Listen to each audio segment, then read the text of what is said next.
escorbuto. Eso no es el escorbuto. El escorbuto es una enfermedad sistémica que produce sangrado de encías, ciertamente. ¿Por qué? Porque la vitamina C, ¿ya ha llevado ¿qué llevan ustedes? ¿Bioquímica llevan? No. Claro, en bioquímica seguro han leído la vitamina C, han leído el ciclo metabólico de la vitamina C, ¿o no? Tienen que revisar.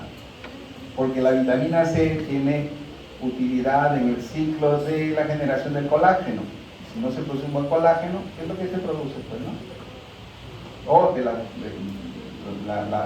sangrado de encías, debilitamiento, decaimiento.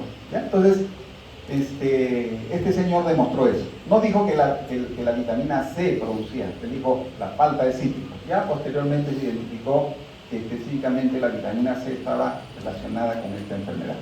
Entonces, el valor de Yin es el primero que hizo una investigación experimental. Es considerado como el primero que hizo una investigación experimental, o sea, un ensayo clínico, vamos a decir. Bueno, Jenner fue el que creó la primera vacuna contra la viruela, y ya yo les había dicho que gracias a él, después de esa época, de 1800, pasó tanto tiempo, y en 1980 la Organización Mundial de la Salud dijo que la viruela había sido eliminada de la faz de la Tierra. Ya no hay. Tenemos algo parecido que es la, ¿cómo se llama? Que nos asustó también últimamente, la viruela del mono, pues, ¿no? La viruela del mono le llamamos, ¿no? Ya, entonces, este señor, gracias a él, se eliminó la viruela de la faz de la Tierra. Ay, la viruela está guardada, pues, en un laboratorio, por los riesgos que pueda volver a aparecer, y ya tenemos la vacuna. Alexander Lowy demostró, este señor también dijo, miren, la tuberculosis no tiene características hereditarias, pues, ¿no? Y fue el que creó la primera sociedad epidemiológica de Londres. Como ven, en Londres se generó un movimiento bien importante. Si ustedes recuerdan, también, ¿han llevado salud pública? Sí. ¿Quién es el padre de la salud pública? A ver. ¿Se acuerdan? No se acuerdan. Chadwick, ¿no? Chadwick. Él también inglés, padre de la salud pública. La que sigue, Farr, este es otro señor que aportó mucho para la epidemiología, y él nos dio los conceptos de tasa de mortalidad, él nos dio los conceptos de dosis-respuesta, inmunidad de grupo.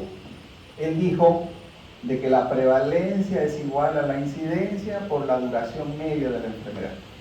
Entonces, si yo tengo la prevalencia de una enfermedad, tengo la incidencia de una enfermedad, yo puedo determinar cuánto tiempo dura esa enfermedad.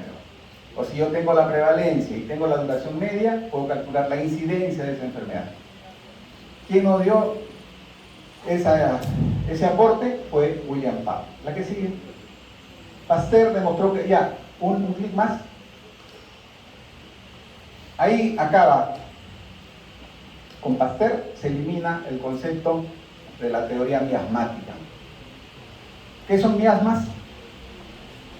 Son emanaciones pestilentes, ¿no?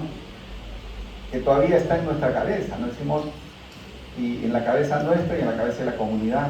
Dice, ha habido un brote de meningitis meningocócica en un centro educativo. ¿Qué piden? ¿Qué piden cuando hay eso? Fumiguen, ¿no? Ese es el pensamiento miasmático, porque creen que este neumococo se transmite por las emanaciones pestilentes. Entonces hay que limpiar, hay que higienizar, hay que ponerle buen olor, y ya pasó todo.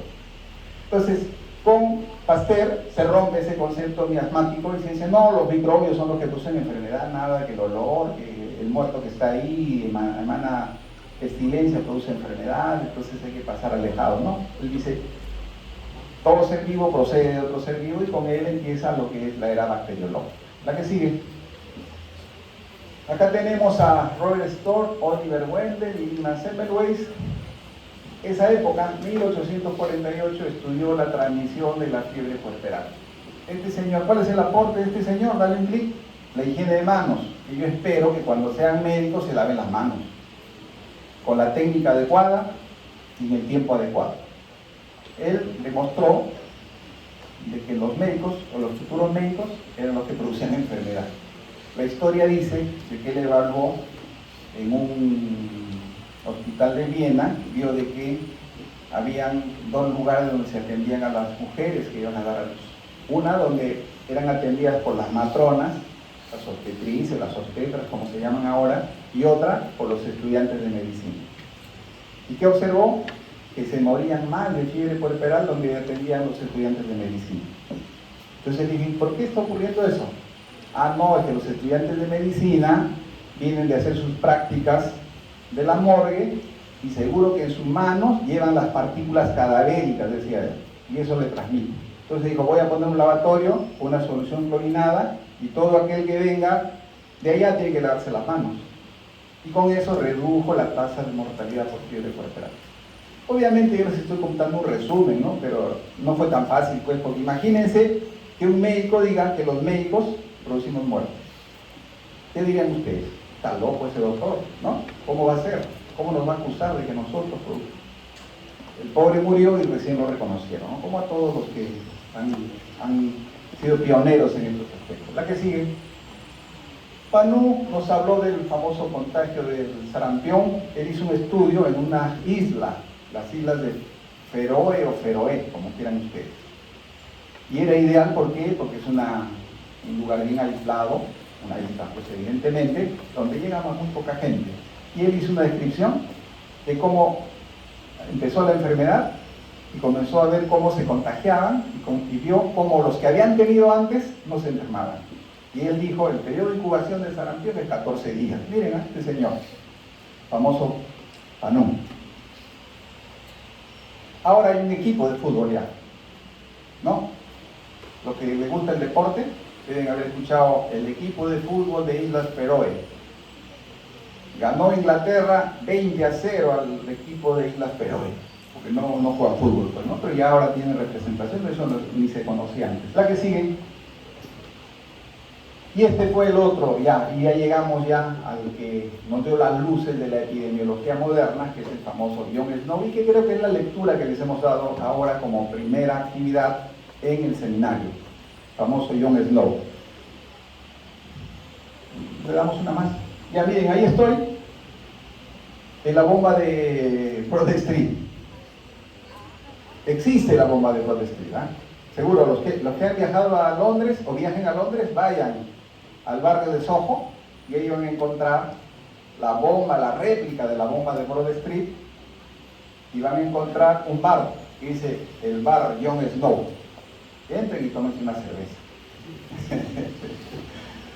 Miren, por ejemplo, este es un hecho para los que hemos revisado estos temas epidemiológicos, esas cosas, es un hecho importantísimo, ¿no? Porque hay una vuelta a todo lo que significa la epidemiología. Este señor creó el método epidemiológico.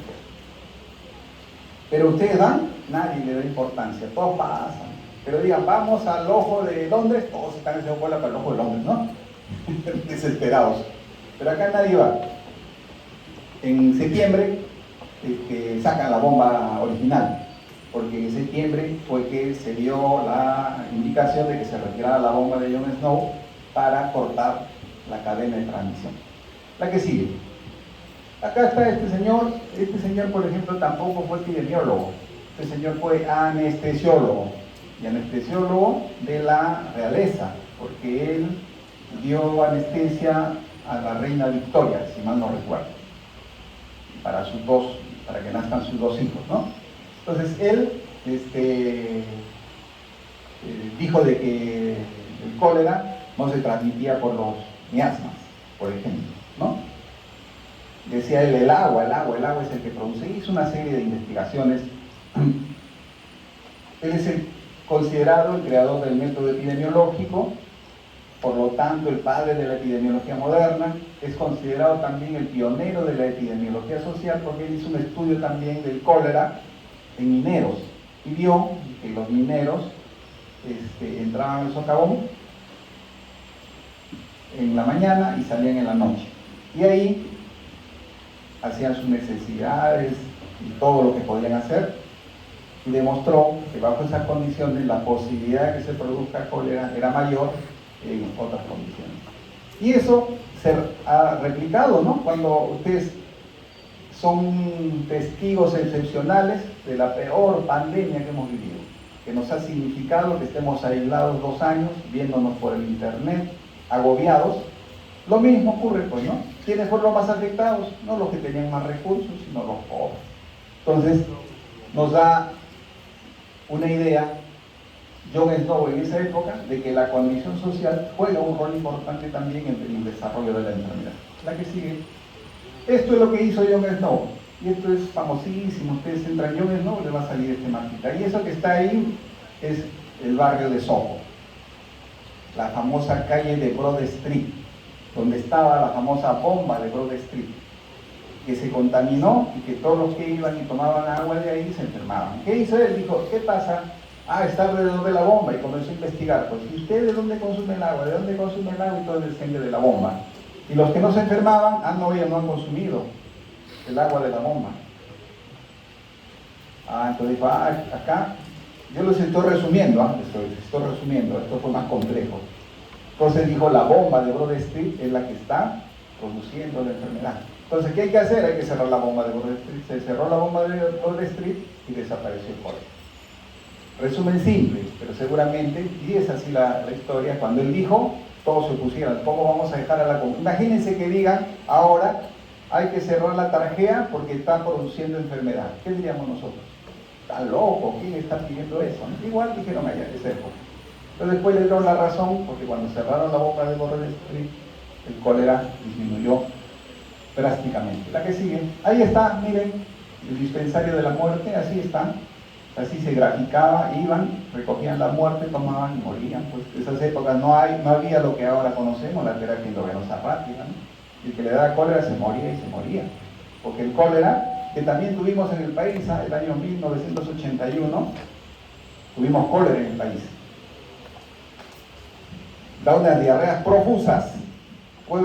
Tengo cólera acá, me voy a mi casa y en 6 horas puedo estar muerto en mi casa. Porque producen litros de diarrea. Y yo les digo porque yo he vivido esa época. Esa época yo terminaba la residencia de pediatría y dijeron, ¿quién quiere ir a Chimbote? Entonces yo dije, yo voy a ir porque probablemente me muera y no haya otra epidemia, ¿no? Por eso fui, dije, voy a aprender cómo es una epidemia. Y miren, ya estoy sobreviviendo a la 3ª epidemia. ¿Por qué? Porque ha habido epidemia de influenza H1N1, ¿cierto? Y también la enfrentamos. Influenza de esta última pandemia, que también estuvimos en el hospital trabajando. Y así van a ser ustedes, van a construir su historia. La que sigue. Esto fue para que él refuerce su idea, y esta es la tablita que creo que está en su lectura. Analicen, y ahí les decimos, analice usted la lectura, ¿no? Y diga,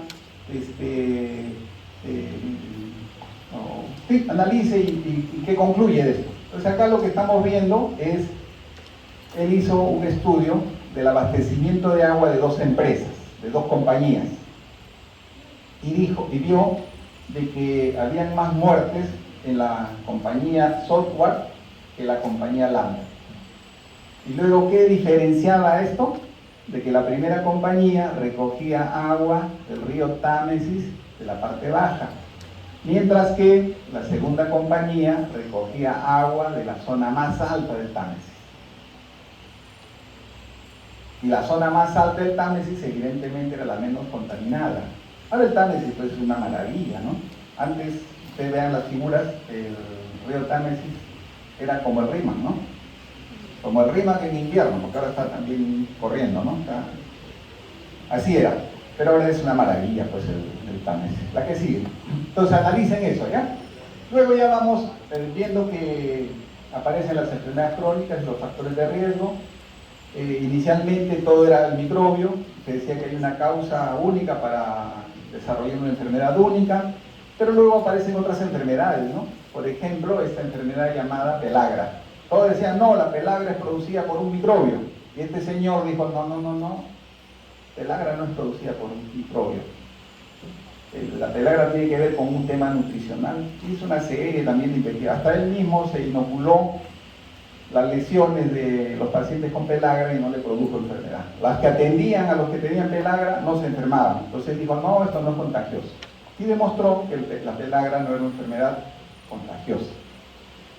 ¿Saben qué es pelagra?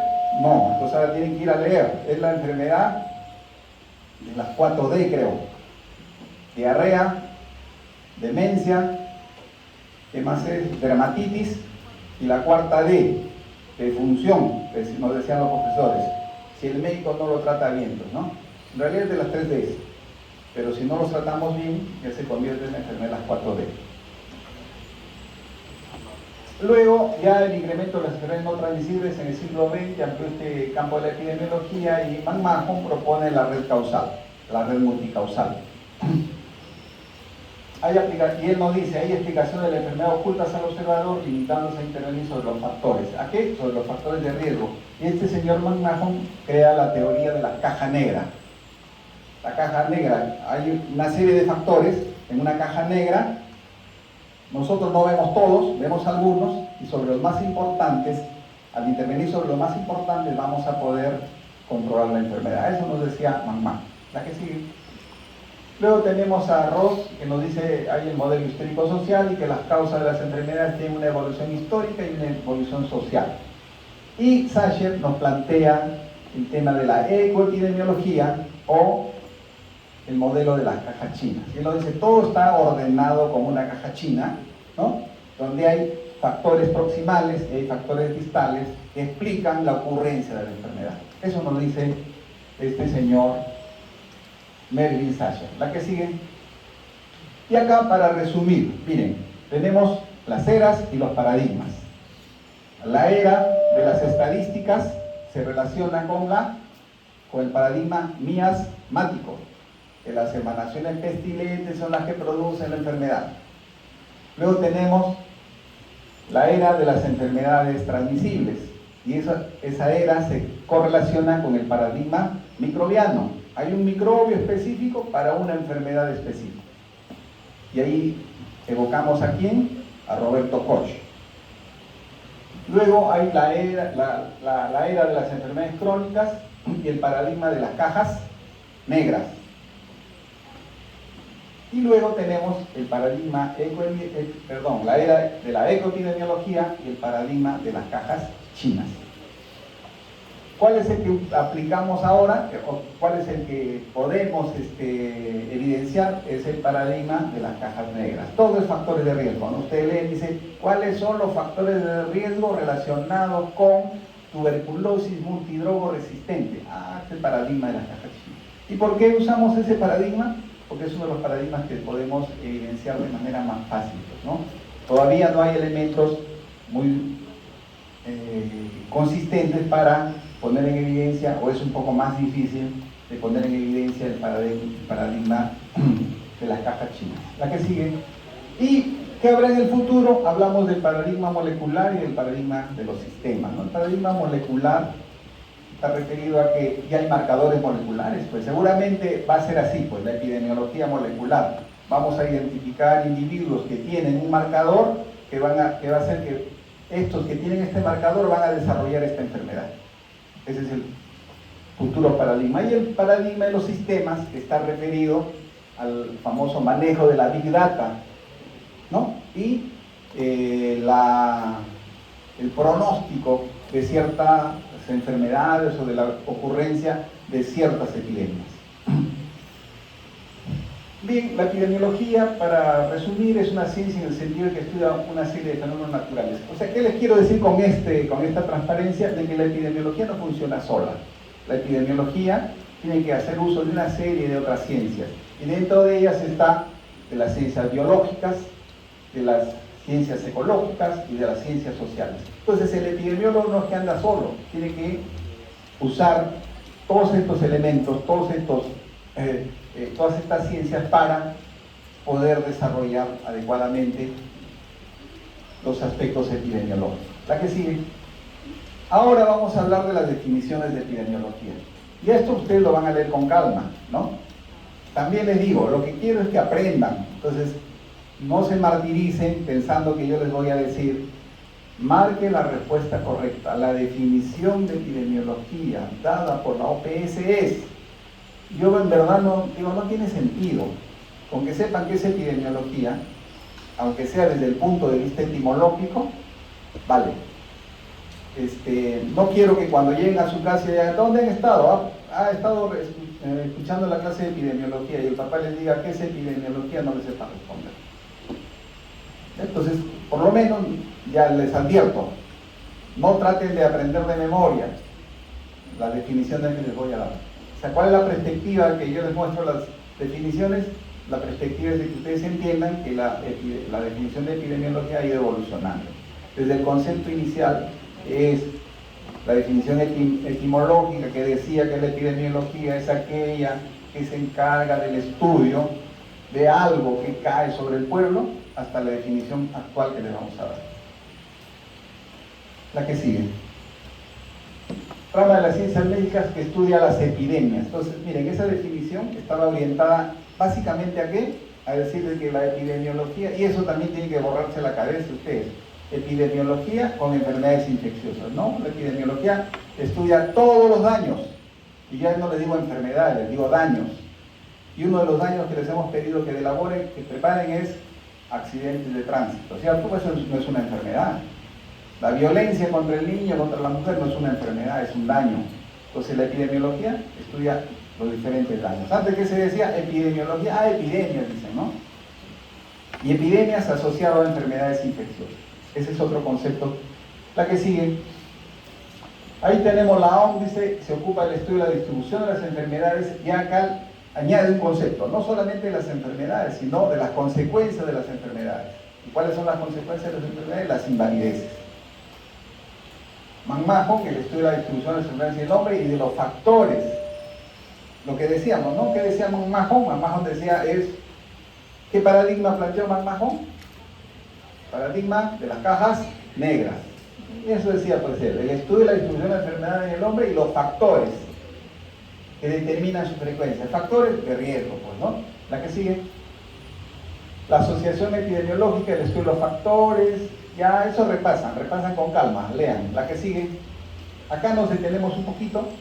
Antes se decía, o sea, ya el diccionario epidemiológico de las nos dice que la epidemiología no solo estudia las muertes, las enfermedades y las discapacidades. O sea, dicho de otra manera, y ahí viene también otra cosa que quiero que entiendan. No digan nunca, vamos a hacer, doctor, en la epidemiología, en la descripción epidemiológica, vamos a utilizar información estadística. Yo no quiero información estadística, porque los estadísticos lo que hacen, cuentan a los muertos, cuentan a los enfermos y cuentan a los discapacitados. La epidemiología analiza esa información. Esa es la diferencia entre el epidemiólogo y el estadístico.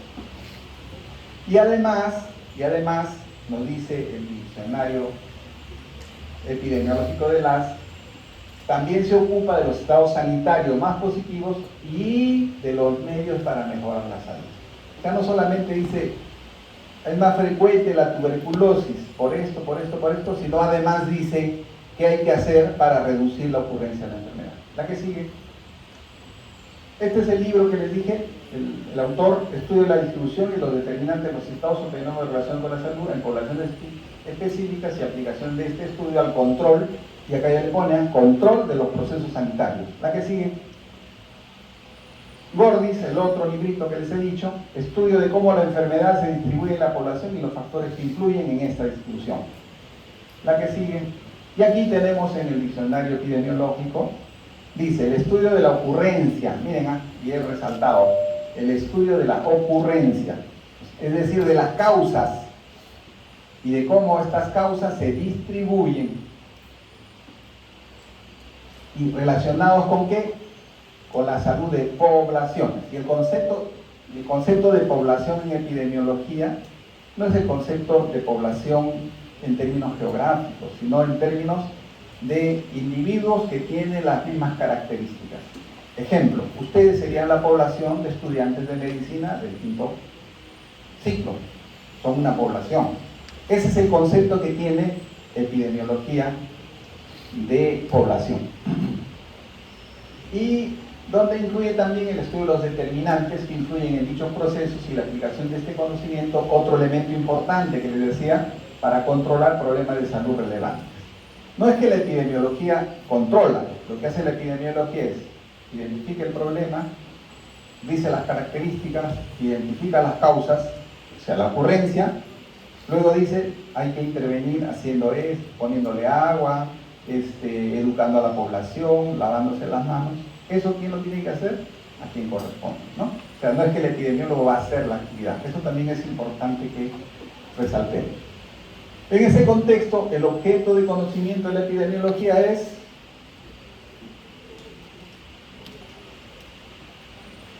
¿qué es? ¿Cuál es? A ver, resumen. ¿Cuál es el objeto de conocimiento de la epidemiología? Identificar ¿qué? Les he dicho, ¿no? Las causas. Eso es lo que quiere. Y para identificar las causas se hace una pregunta fundamental. ¿Por qué? Como los niñitos, cuando tienen 5 años, y dicen, ¿y por qué? Papá, está lloviendo, ¿y por qué? Mamá no llega, ¿y por qué?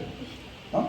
Entonces, el objeto de conocimiento de la epidemiología es la identificación de las causas de la ocurrencia de las enfermedades. La que sigue. Acá para resumirles lo que nos dejó como legado John Snow, el famoso método epidemiológico. El método epidemiológico, como ven, es el método científico aplicado en el contexto epidemiológico. Y hay la formulación y definición del problema de salud. ¿Cuál es el problema de salud? Cuando John Snow hizo la investigación, cólera, la muerte que se producía por el cólera, ¿no? Luego hizo la descripción de los elementos del problema. ¿Cómo hizo la descripción? Y le puestamos un mapita, ¿no? Hizo la descripción en términos de espacio, dijo espacio. Luego formuló su hipótesis. ¿Qué dijo? Probablemente el agua de la bomba de Broad Street es la que está produciendo la enfermedad. Y luego comprobó, o sea, con pruebas o refutas. Para comprobar dijo, hay que cerrar el caño. Y comprobó que con esa actividad se redujo la muerte. Y luego evaluó los resultados. Ese es el famoso método científico que utilizó John Snow para poder descubrir cuál era la causa del brote de cólera en Londres en 1854. La que sigue. Bien, ahora vamos a hablar de la aplicación y uso de la epidemiología. Y ahí debemos destacar 3 aplicaciones. La aplicación etiológica, la aplicación clínica y la aplicación administrativa. Y miren, con ejemplos les voy a demostrar cómo la epidemiología sirve, pues desde esa perspectiva, desde la perspectiva etiológica, desde la perspectiva clínica y desde la perspectiva administrativa. Seguramente a ustedes les va a interesar más la perspectiva etiológica y clínica y la perspectiva administrativa todavía. Ya cuando sean médicos, seguramente, y les digan, usted va a ser responsable del departamento tal, les va a servir la perspectiva administrativa. Bien, vamos. En relación a la aplicación etiológica, ¿para qué nos sirve? Para comprender la historia natural de la enfermedad. Ya vamos a hablar ampliamente de lo que es la historia natural de la enfermedad. Pero la historia natural de la enfermedad es cómo la enfermedad evoluciona sin que nosotros intervengamos. O sea, cómo empieza y cómo termina. Esa es la historia natural. Entonces, desde la perspectiva etiológica, la epidemiología nos permite comprender la historia natural de las enfermedades y además los factores que pueden favorecer o que pueden impedir su ocurrencia. También, desde la perspectiva etiológica, estima riesgos individuales y posibilidades de intervenir sobre ellos. Vamos. Acá tenemos, miren, el COVID, les he puesto COVID. A través de la aplicación etiológica se pudo saber todo esto. La epidemiología nos permitió que había un periodo prepatogénico y que tenía estas características. El periodo de incubación oscilaba entre 1 y 14 días. Que los síntomas en el 80% eran leves. Información epidemiológica. Que el 20% aproximadamente tenía manifestaciones graves. Y que 1 de cada 6 requería ser hospitalizado. Historia natural de la enfermedad, aplicación etiológica de la epidemiología. La que sigue, también pronóstico, pues no, historia natural de la enfermedad. ¿Y qué pasa con los que entran a una UCI? Y ahí está la sobrevida a 7 días de los que entraron a una unidad de cuidados intensivos. Esto, por ejemplo, ¿ustedes han hecho estadística ya? Claro, han hecho Kaplan-Meier, seguro que sí han hecho. Sobrevida, este gráfico, ¿se acuerdan? Tienen que acordarse, pues, por eso dice, requisito de epidemiología, bioestadística, dice. Tienen que recordar, porque vamos a hablar de sus aspectos también, ¿ah? Entonces esto lo que nos dice es cuál es la sobrevida de las personas que entraron a la unidad de cuidados intensivos. Y eso que está en rojito es la sobrevida. Entonces vamos que al día 28 el 50% sobrevivió. Y lo que está en rayitas discontinuas son los intervalos de confianza. ¿Ya? Lo que tenemos que ver básicamente es la rayita, la gráfica que está en líneas continuas de rojo. Entonces, ¿cómo leemos? En el día 21 trazamos una línea vertical, primero 21, y luego trazamos una horizontal y decimos, ya, ¿cuánto sobrevive? 50% de sobrevida al día 21.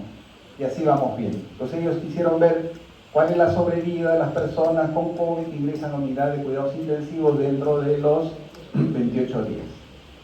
Y ahí van viendo los números. Empezaron 51 y terminaron 21. O sea, los 28 días se murió más del 50%. Entonces, la sobrevida de las personas que entran a una UCI por COVID es del 50%. ¿A cuánto? A los 28 días. Kaplan-Meier. La que sigue. Aplicación clínica, ayuda a completar el cuadro clínico. Entonces nos dicen qué manifestaciones son las más frecuentes. Identifica grupos de alto riesgo, los viejitos, los desnutridos, los inmunosuprimidos, las mujeres, los hombres, la que sigue. Y ahí está también, teniendo en cuenta COVID, tenemos las características clínicas, qué manifestaciones eran las más frecuentes, quiénes eran los más afectados, y ya después han venido estudios donde nos han demostrado de que las personas que tienen alguna patología adicional tienen más riesgo de sufrir la enfermedad y la enfermedad grave que aquellos que no tienen esa condición, lo de morir. ¿Y quién nos da esa información? La epidemiología. La que sigue. Aplicación en la administración, yo les decía, y es bien amplia, diagnóstico de una comunidad y la epidemiología, y les va a servir. Cuando ustedes estén en su CERUM, acuérdense del curso de epidemiología. Ahí van a tener que hacer ustedes su famoso análisis de la situación de salud local. Y van a tener que usar epidemiología para que hagan la descripción epidemiológica en tiempo, espacio y persona. Y miren, yo estoy hablando y ya les estoy diciendo que tiempo, espacio y persona es la triada epidemiológica. Después, también dentro de la aplicación en la administración es un medio para controlar la salud de la población y nos permite hacer tablas comparativas de los cambios que ocurren con la salud de la población. También, mediante la aplicación de los principios y métodos epidemiológicos, los administradores pueden precisar las enfermedades que tienen mayor importancia en determinada población. ¿Y para qué nos sirve eso? Para asignar recursos. Y ya van a ver cuando hablemos de medidas epidemiológicas, la medida epidemiológica que nos sirve desde el punto administrativo se va a llamar prevalencia. La que sigue. También determinar los servicios que se deben desarrollar y provee muchos elementos necesarios en el proceso de planificación y de administración. La que sigue. Acá les he traído la aplicación administrativa para que vean cuál es la carga de la enfermedad en el mundo a lo largo del tiempo.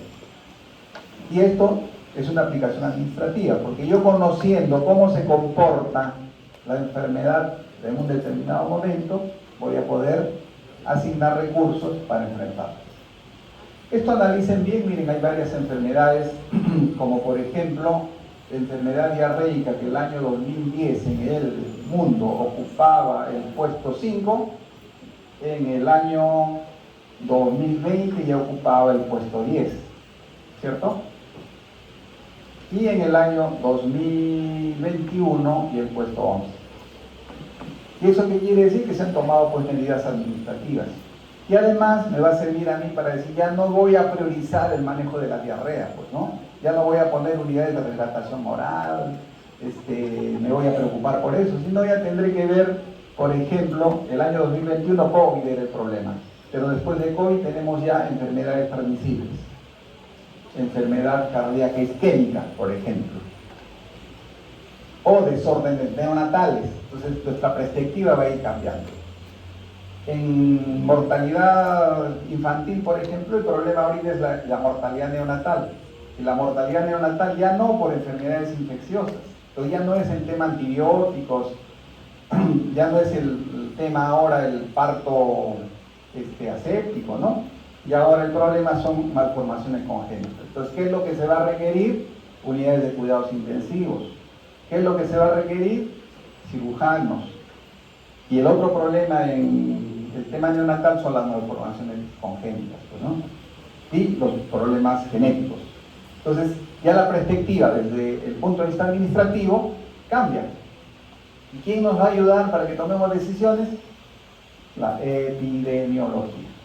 Entonces, ven, etiológica, clínica, administrativa. La epidemiología nos sirve desde todo punto de vista. La que sigue, usos. Entonces, una cosa es aplicaciones y otra cosa es usos. ¿Estás contenta? ¿Está gustando la clase? Sí, ya, muy bien. Presten atención, yo les digo, no pierdan el tiempo. Les digo, no pierdan el tiempo, porque si están haciendo otras cosas, están perdiendo el tiempo en el aula. Y ya el tiempo perdido no se recupera. Usos. Nos permite el estudio de la causalidad. Va a ser una clase amplia, un tema específico de causalidad. El otro uso, historia natural, una clase amplia, y van a ver cómo la historia natural nos sirve, pues les va a servir a ustedes. Si ustedes conocen la historia natural, ni bien entra el paciente y están diciendo de qué se trata. Yo les comento, ahora, después de casi, 2019, 20, 21, 22, 23, 24, después de 6 años, estamos identificando pacientes con tosferina. Y el que sabe la historia natural inmediatamente detecta. Cuando llega el paciente se pone a toser, no le decir asma, pues, ¿no? Porque usualmente no está con asma, pero está dando tosferina. Y la tosferina, cuando nos da, el problema es que dura. ¿Cuánto tiempo según la historia natural de la enfermedad? Eso es historia natural de la enfermedad. 100 días. Si le da tosferina, van a toser 100 días. Les den lo que les den. ¿Y eso quién nos dice? La historia natural de la enfermedad. Si yo estoy en contacto con un paciente con sarampión, ¿su familia se habrá contagiado antes o solo cuando hace la erupción? Eso me dice la historia natural de la enfermedad. O yo quiero saber, señora, ¿cuándo estuvo en contacto con un paciente con varicela? Para yo prever cuándo va a ser la enfermedad, tengo que conocer la historia natural de la enfermedad, porque la historia natural de la enfermedad me va a decir el periodo de incubación, que ya lo vamos a revisar. Eso. Luego, el otro uso, descripción del estado de salud de la población. Nuevamente les reitero, miren lo que les digo, la descripción se hace en términos de la triada epidemiológica: tiempo, espacio y persona. Y les reitero esto porque a veces hay confusión. Algunos libros dicen que la triada epidemiológica es agente, huésped y medio ambiente. Y algunos dicen que es tiempo, espacio y persona. Para fines del curso, nosotros decimos que la triada epidemiológica es tiempo, espacio y persona. Y la triada ecológica es agente, huésped y medio ambiente. ¿Ya? No se confundan.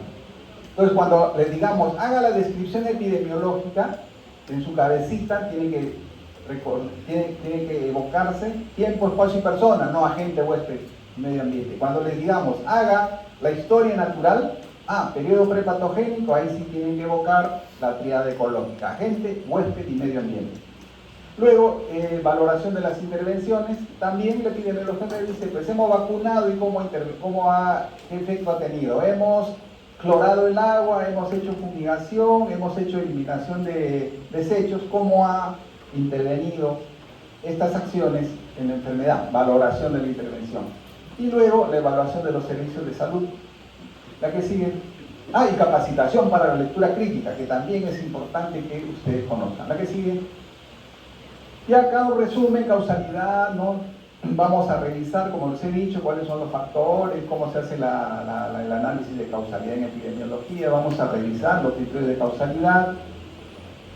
La que sigue.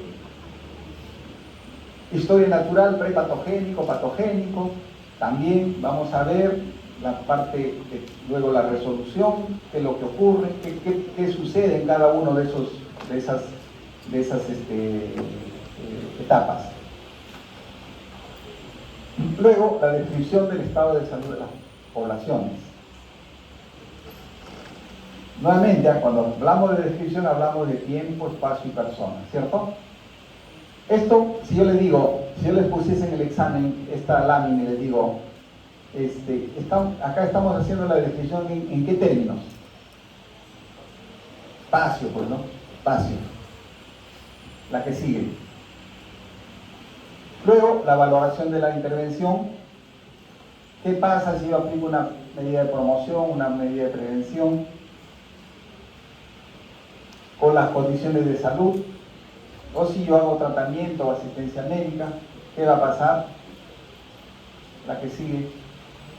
Evaluación de los servicios de salud. Y ahí hablamos de indicadores de eficiencia y de indicadores de calidad. Cuando hablamos de indicadores de calidad, recuerden dos indicadores de calidad, que lo van a ver en el hospital. Es uno de la tasa de mortalidad hospitalaria y el otro indicador de la calidad se llama la tasa de infecciones asociadas a la atención de salud. ¿Por qué? Porque cuando uno va a un hospital no va para morirse, ¿cierto? Si la tasa es alta, yo digo, acá en este hospital la calidad no es adecuada. Uno va a un hospital, tampoco no va a infectarse. Si la tasa de infecciones asociadas a la atención de salud de un hospital es alta, digo, acá no está funcionando adecuadamente. Entonces, recuerden, indicadores de calidad, tasa de mortalidad hospitalaria y tasa de infecciones asociadas a la atención de salud. Y los indicadores, repito, de eficiencia, están referidos, por ejemplo, porcentaje de ocupación de cama, es un indicador de eficiencia. Intervalo de sustitución es otro indicador de eficiencia. Intervalo de sustitución está referido a cuánto tiempo está libre una cama. Normalmente debe estar un día libre. Si está más de un día, le llaman camas frías, porque quiere decir que están las camas mucho tiempo sin ocuparse. Y si tiene menos de un día, se llaman camas calientes. ¿Por qué? Porque el paciente salió, está tibia la cama y está entrando el otro paciente, pues, ¿no? A eso se llama intervalo de sustitución como indicador de eficiencia. Entonces, ¿qué es lo que se busca? Que sea un día, pues, ¿no? Donde permitan que se haga una buena limpieza de la cama, de los enseres que rodean al paciente y tenga el tiempo libre. ¿Ya? Son indicadores de eficiencia, digamos, los que más se usan: intervalo de sustitución, a grado de uso también de la cama, porcentaje de ocupación de cama, y de calidad, ya les dije, tasa de mortalidad hospitalaria y tasa de infecciones asociadas a la atención de salud. La que sigue. Y el otro es lectura lectura crítica de la literatura médica. Para eso tienen, esto por ejemplo está en boga. Cuando ustedes revisan, valga la redundancia, las revisiones sistemáticas, lo primero que se hace es esto. Se hace la lectura crítica, ¿no? ¿Saben cómo se hace una revisión sistemática? Ya les voy a resumir, ya, los que no saben o sí saben, ya. Entonces, lo primero se plantea una pregunta de investigación, luego se identifican las palabras para hacer la búsqueda y luego revisamos primero los resúmenes, y los que consideramos que son pertinentes hacemos una lectura crítica. Y en la lectura crítica, ¿qué valoramos? La calidad del dato primero, y el otro elemento, la calidad del estudio. En la calidad del dato vemos la validez, la exactitud y precisión y la confiabilidad.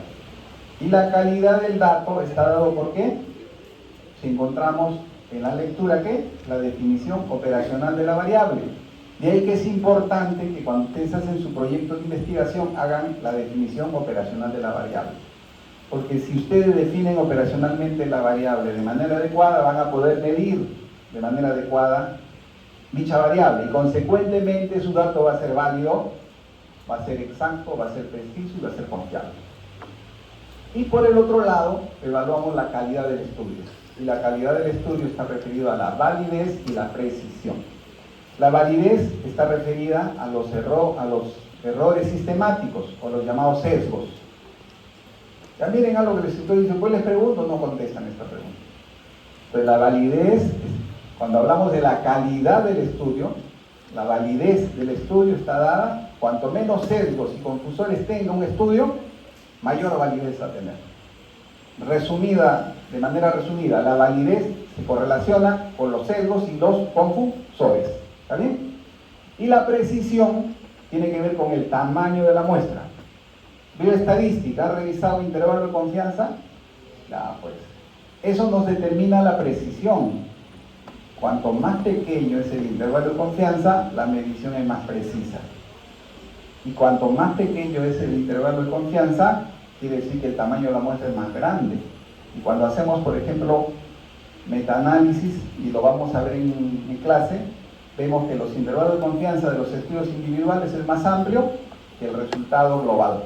¿Por qué? Porque el resultado global ha sumado los individuos de cada uno de los estudios, entonces mejora la precisión. ¿Ya? Resumen, validez del estudio, sesgos y confusores. Precisión, tamaño de la muestra.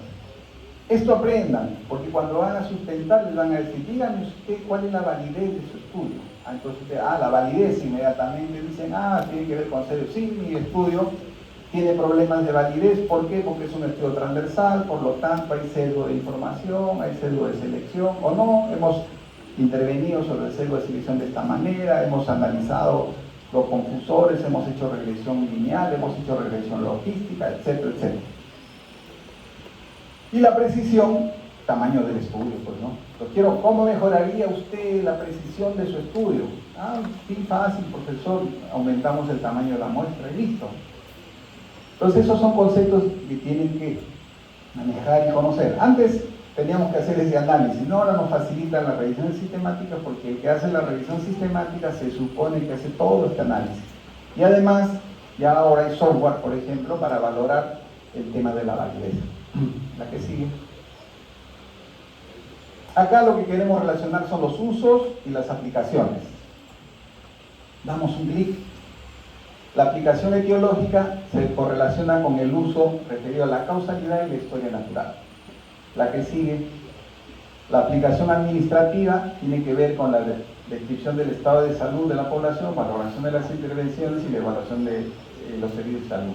Y la evaluación clínica con la capacitación para la lectura clínica. Entonces, si queremos relacionar, porque a veces me preguntaban, pero profesor, una cosa es la aplicación y otra cosa son los usos. ¿Cómo correlaciono? Ahí está la correlación. Entonces ya saben cómo se correlacionan las aplicaciones con los usos de la epidemiología. No son cosas diferentes. La que sigue.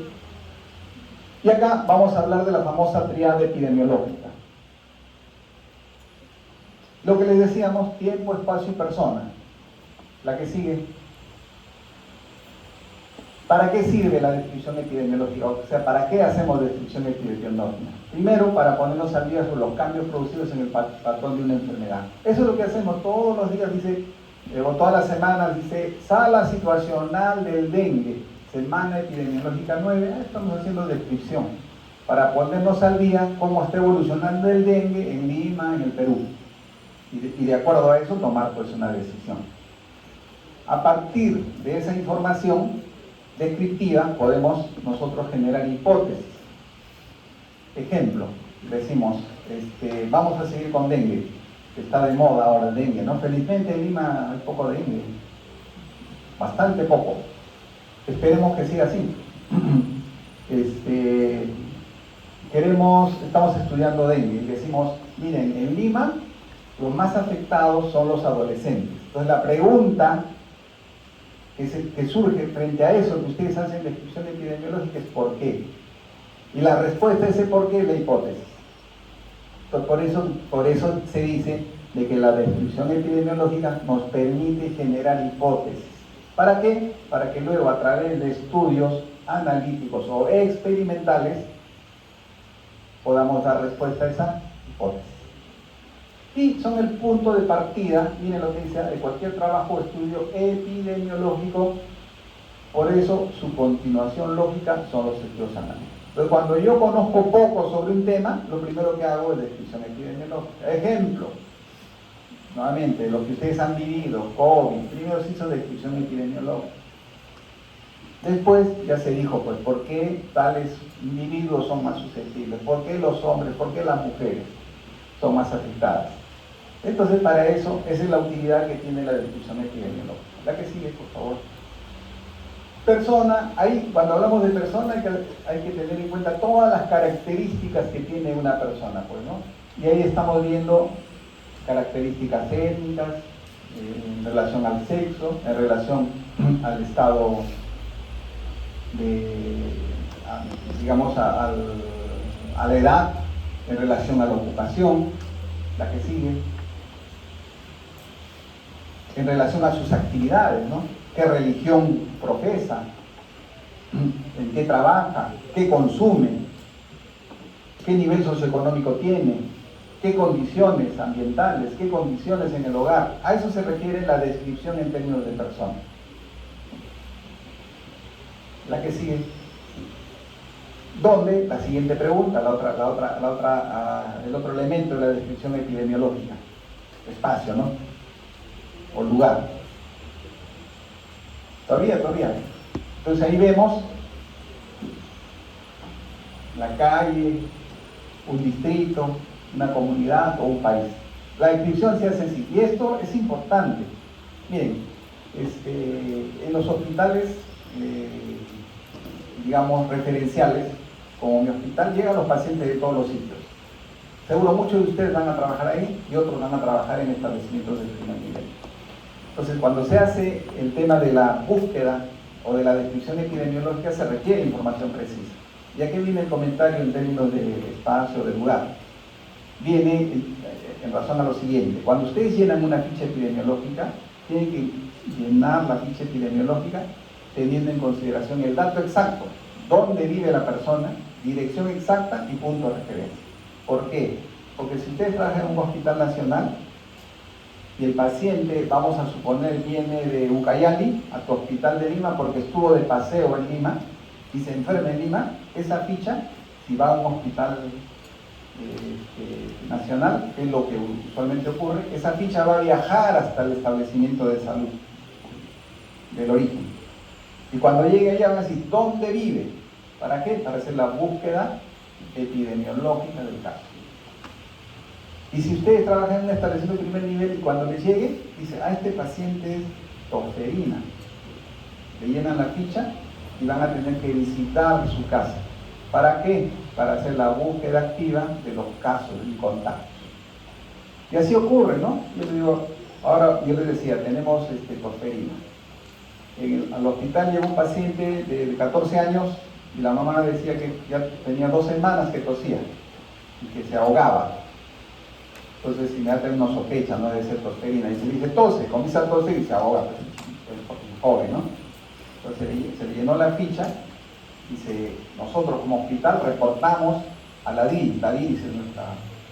Y la DIRIS, dependiendo de dónde vive el paciente, lo envía al centro de salud.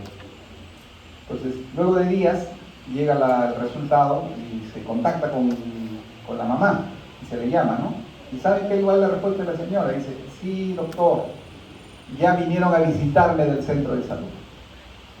¿Y por qué llegaron a visitar? Porque se consignó adecuadamente el lugar. Entonces, ¿cuál es el consejo? Cuando ustedes sean médicos, llenen bien esa ficha epidemiológica. ¿Para qué? Para que se tomen las acciones. Las acciones que se traducen en la búsqueda activa. Entonces, el consignar el lugar es importantísimo. Y el lugar, como les digo, en términos de calle, en términos de distrito, en términos de país, en términos que están mencionados ahí. La que sigue. Tiempo. También es importante que hagamos la descripción en términos de tiempo. Dependiendo de la enfermedad, pueden ser horas. No es que son solo semanas epidemiológicas. Si yo estoy haciendo la descripción epidemiológica, por ejemplo, de una intoxicación por órganos fosforados, mi descripción en términos de tiempo no va a ser en días, pues no, tendrá que ser en términos de horas o hasta de minutos. Entonces la descripción se puede hacer en términos de minutos, en términos de días, en términos de semanas o en términos de años, dependiendo del tipo de enfermedad. La que sigue. Algunos conceptos a recordar. ¿Qué decía Hipócrates que era la endemia? A ver si se acuerdan. Algo que viene y se queda, ¿no? Y miren lo que dice ahí. Es la ocurrencia, resumen de eso, es la ocurrencia usual de casos. Siempre hay. Dengue, siempre hay, ¿no?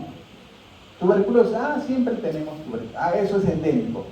Es la ocurrencia usual de casos. Y acá, el resumen se lo he dado, pero ya escrito acá, dice, cuando una enfermedad mantiene un nivel usual mayor que en otras zonas geográficas, incluyendo sus variaciones estacionales. En cambio, la epidemia es la ocurrencia inusual de casos. Siempre hemos tenido 50, ahora tenemos 100. Ya es ocurrencia inusual. Epidemia. ¿Qué decía? Y la epidemia no es eterna, pues, ¿no? O la epidemia termina porque enferma a todos, porque hacemos algo. También eso tiene que tener en cuenta. A veces no hacemos nada y la epidemia se controla. ¿Por qué? Porque enfermó o mató a todos, ¿no? O todos los que enfermaron hicieron inmunidad. Pues eso es cierto, eso también tienen que saber. Porque yo puedo reducir o desaparecer sin hacer nada, ¿no? En cambio, la pandemia, ya ustedes también han sobrevivido a esta pandemia. Es la epidemia extendida casi en todas las regiones de la Tierra. Recuerdo, miren, hicimos una clase así, no, era la segunda clase que hacíamos de epidemiología el año 2020. Hicimos la segunda clase, la última clase. Estamos conversando, que sí, que esto. Y ya después de ahí ya no nos vimos más, por 2 años. Pero estábamos así, recuerdo, porque la próxima clase nos va a tocar 9 más 6, 15. ¿Y saben por qué recuerdo? Porque un día como hoy se detectó el primer caso de COVID en el Perú. Y un día 16 se cerró el país. Dijo, nadie se mueve. Así fue la historia.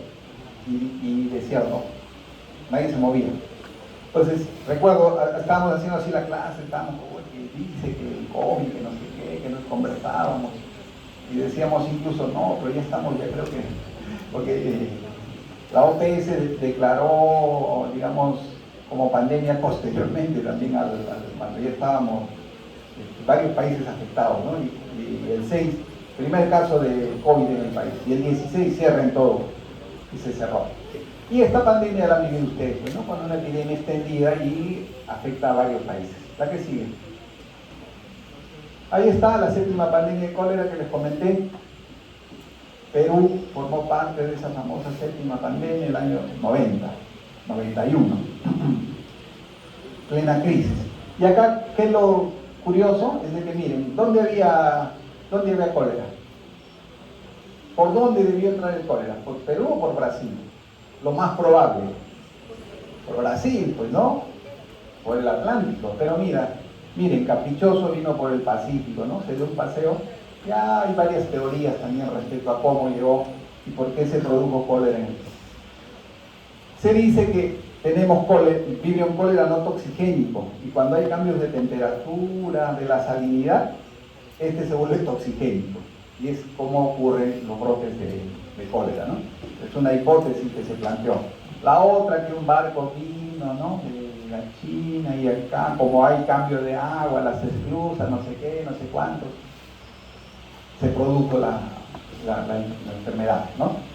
Igual que hemos hablado de quién es el culpable del COVID, ¿no? Todavía no sabemos quién, ¿no? ¿Cómo que apareció este tema?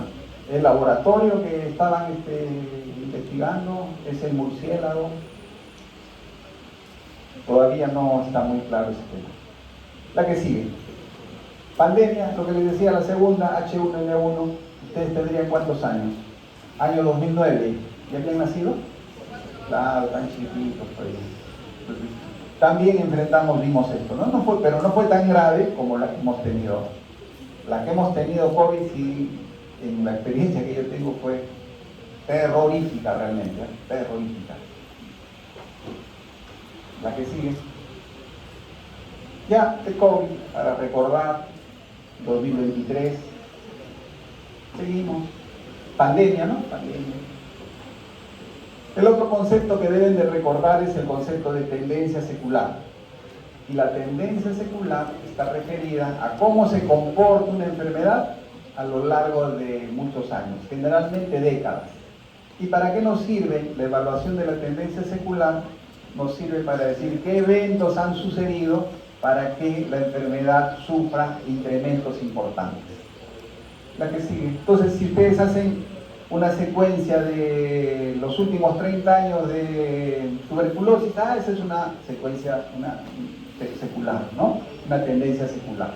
Acá les estoy trayendo el tema de la peste bubónica y el fenómeno del niño, para explicar cómo la ocurrencia de los fenómenos del niño producen incremento de la famosa peste bubónica. Y esto también tiene una explicación, porque cuando ocurren los fenómenos del niño, acá dice enos moderado y enos severo, ¿no?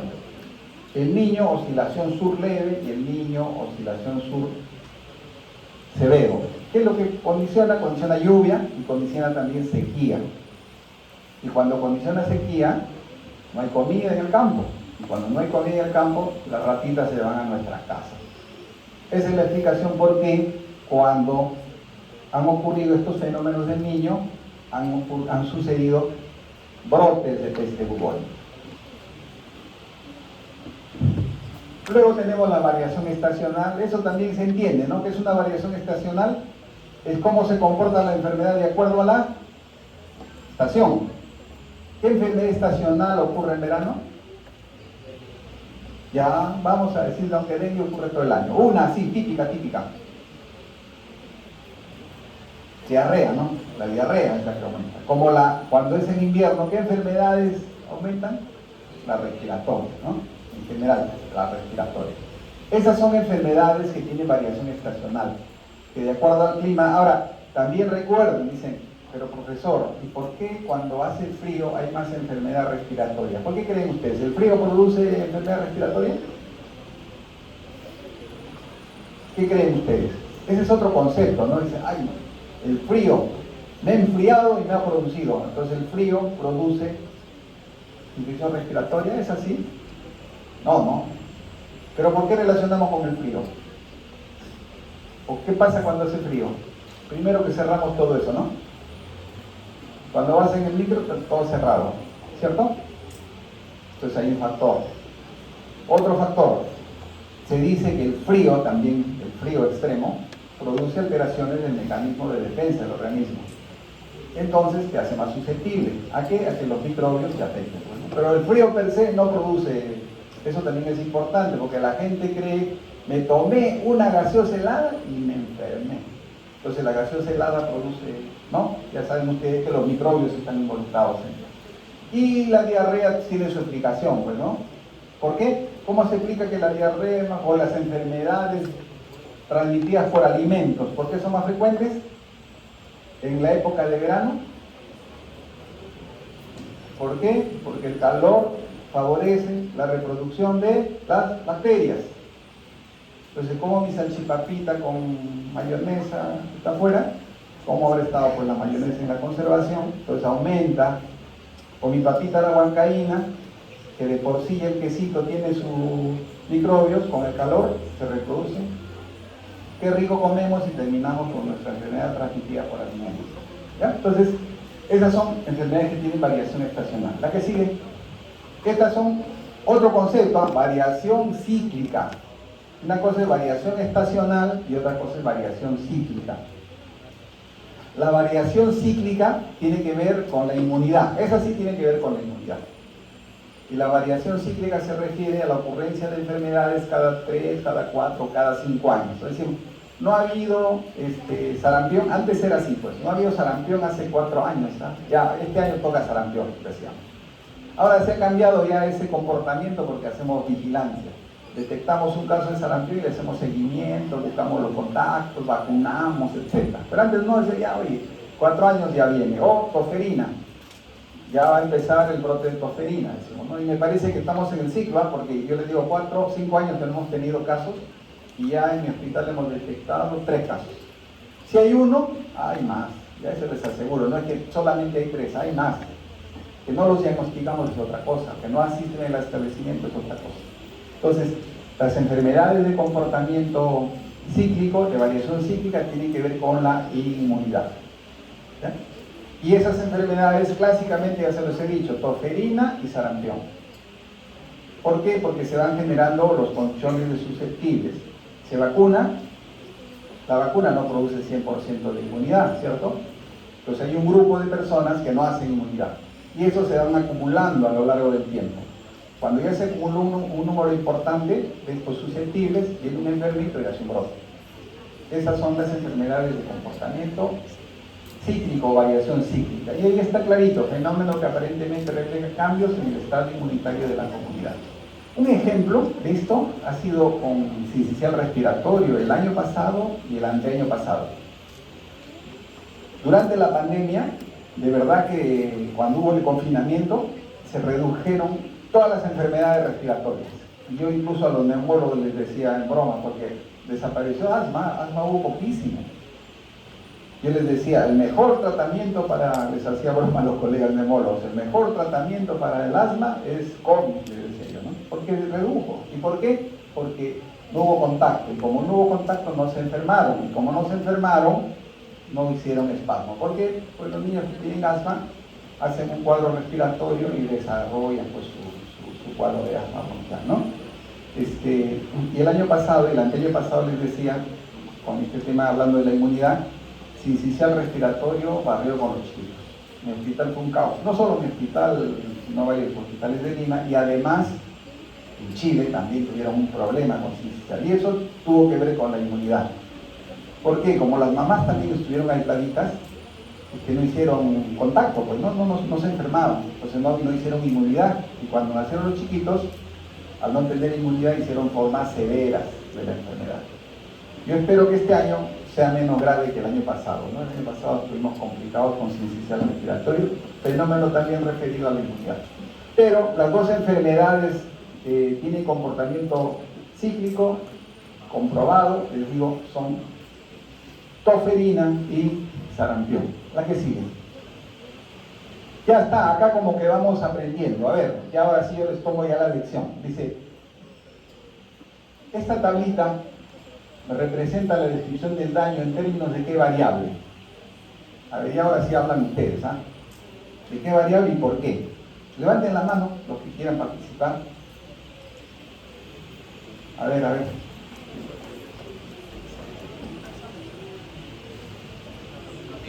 Esta es la parte aplicativa, ya. A ver, acá nos dice por persona, ya. Por edad, ya. ¿Qué más? Entonces, cuando les pregunten eso, siempre piensen de esta manera, digan, profesor me dice la pregunta, la tabla representa la descripción del daño en términos de qué variable. Entonces yo digo, ¿cómo hago la descripción epidemiológica? ¿Qué elementos uso para la descripción epidemiológica? Tiempo, espacio y persona. Entonces yo me digo ahí y digo, acá hay tiempo, acá hay persona, entonces ¿en qué está la descripción? Tiempo y persona, pues, ¿no? ¿Por qué? Porque decimos que ha pasado por grupos etarios, persona, el año 2022 y el año 2023. Si solo habría el año 2022, ¿qué diría? ¿Descripción en qué términos? Persona, nada más, ¿cierto?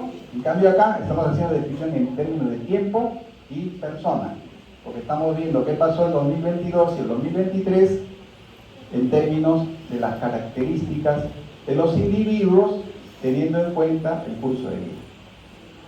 Prepárense, el examen va a venir así. Sí, por favor. Buena pregunta, está bien. Yo les digo, pregúntenme todo lo que quieran y yo les voy a responder. Acá su compañera muy acertadamente nos dice, pero profesor, también puede ser en espacio. ¿Qué dirían ustedes? A ver, ¿qué opinan ante esa pregunta? Ahí está, ya nos dio la respuesta. No nos compara con otro. O sea, diris no es variable, es la diris. ¿Cierto? Es como a veces yo le digo, vamos a hacer un estudio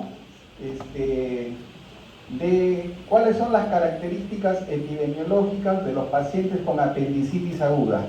¿Apendicitis aguda es una variable? No, pues no comparan con nada. ¿Ya? Listo, está bien, muy bien, pero tu pregunta, excelente. Eso permite que aclaremos, por eso le digo, si diría, acá, casos confirmados de síndrome de Guillain-Barré por cursos de vida y sexo, DIRIS Lima Centro, DIRIS Lima Ciudad, 2022, 2023, ah sí, ahí estamos. Tiempo, espacio y persona. La que sigue. A ver, la tabla representa la descripción del daño en términos de la variable espacio. Ahora sí, ¿no? Miren, dice Lima, pero profesor, usted me dijo que Lima Centro, ¿no? Tú me podrías replicar, usted me dijo que Lima Centro, ahí dice, pero ¿qué dice acá? Distrito de Lima Centro, ¿no? Exacto, exacto. Entonces ahí estamos viendo Breña, Jesús María, La Victoria, cómo se comportó, famoso dengue. Esto fue a qué semana 1. Miren, estamos en la semana del 2025, semana 9, y tenemos no más de 10 casos confirmados ahorita en la DIRIS Lima Centro. Eso quiere decir de que tenemos menos casos que el año pasado. ¿Por qué? Son dos cosas que pueden ocurrir. Hemos hecho bien las medidas de prevención, o la otra es de que un grupo, los que se han infectado con dengue 2 y dengue 3, me parece, y ese es el que está circulando, entonces ya no les afecta pues a las personas, ¿no? Pero sí, tenemos menos. Ahora, ¿Aedes en su casa hay o no? Aedes. Ah, y en algunos sitios hay. Todo Lima hay Aedes. Todo Lima hay Aedes. Pero yo les quiero decir también de que hay menos. En mi casa también hay, ¿no? Aparece 1 o 2, pero este año de verdad que no hay Aedes. Pese a que ha llovido, miren, pese a que ha llovido y que la temperatura ha incrementado. Algo está pasando. Listo, la que sigue. A ver esto, a ver, ¿quién nos ayuda?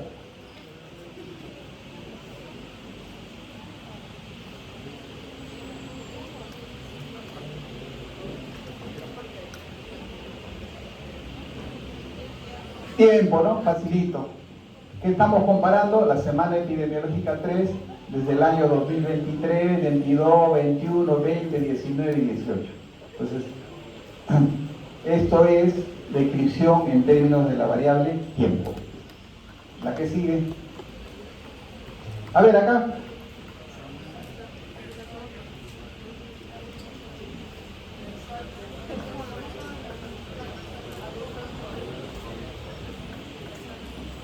Esto es en términos personas. Listo. Conclusiones. Con esto terminamos. Dice, la evolución histórica de la epidemiología, como hemos visto, es consustancial al avance del conocimiento, ¿cierto?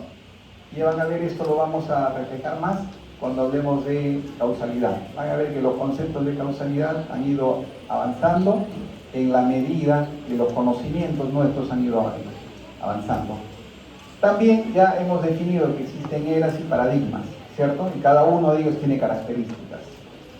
La otra conclusión, Snow fue pionero no solo en descubrir las causas, ese es el gran aporte, lo reitero, el aporte de John Snow no es que solamente descubrió las causas, sino que planteó una medida de prevención. Fue el primero que dijo qué hay que hacer para controlar una enfermedad.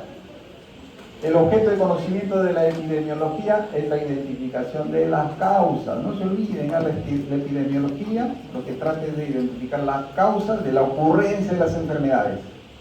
¿Para qué? Para lo que hizo John Snow, para prevenirlas. También ya hemos visto que existen múltiples usos y aplicaciones de la epidemiología y que hay una correlación entre los usos, entre las aplicaciones y los usos de la epidemiología. Y los elementos de la teoría epidemiológica permiten que la descripción de un daño. Y los elementos, ya nuevamente les digo, cuando les digan descripción epidemiológica, acuérdense de la teoría epidemiológica, tiempo, espacio y persona. Esa es la bibliografía, ahí está, si quieren ahondar ahondar un poco más. Una más.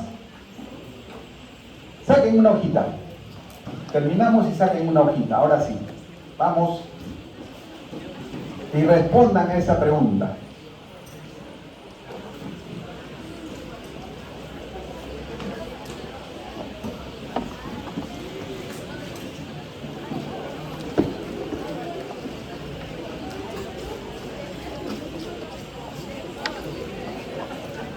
Saca una hojita, pon tu nombre y tu apellido. ¿Sí? Sí. La mitad está bien, ya no hay problema. Les pido sí que no usen un favor, no partas mucho la hojita. Así está bien. No la haga muy chiquita. Yo sé que hay que preservar la ecología, pero ya no mucho, pues no. Está bien así, ¿eh? No mucho. Después se me pierde. Está bien la mitad de eso.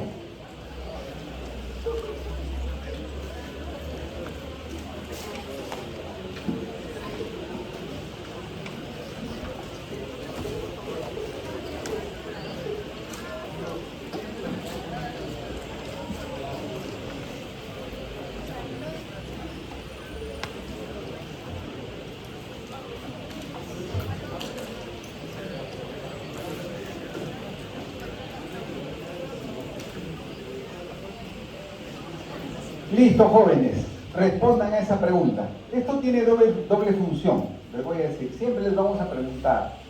Doble función. Uno, para tomar la asistencia. Y la otra, yo reviso y si veo que hay dificultades, yo les hago la retroalimentación.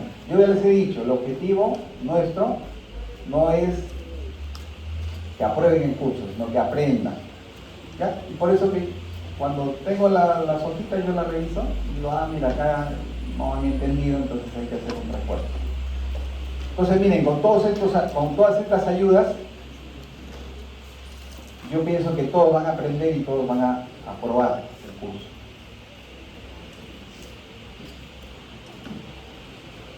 Listo, tienen un minuto, pues ya esto lo hemos revisado 20 veces. No escriban mucho, con 2 palabras completan la frase. Así toda la semana les vamos a tomar, ¿ya? Un pasito. Puede ser a mitad de la clase, al comienzo o al final. No siempre va a ser al final. Ya, los que terminaron los ponen acá con el delegado, por favor, y ya pueden retirarse. Les agradezco su paciencia. Cualquier retroalimentación